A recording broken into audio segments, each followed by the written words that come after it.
एक क्वेश्चन बड़ा ही इम्पोर्टेंट पूछा गया है। सवाल यह है कि दुरूद पाक पढ़ने के मकरूह औकात कौन से हैं और बिलखसूस जिन औकात में तिलावत कुरान करीम करने से मना फरमाया गया है, क्या उन औकात में हम दुरूद पाक पढ़ सकते हैं? तो देखिए, मकरूह औकात जिनमें तिलावत कुरान करीम करना मना है, तीन है।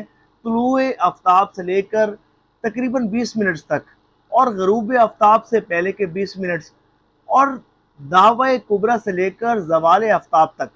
इन औकात में तिलावत कुरान करीम ना करना बेहतर है, यानी कि मना फरमाया गया है। लेकिन अगर कोई शख्स इन औकात में भी तिलावत कुरान करीम करता है तो वो गुनाहगार नहीं होगा।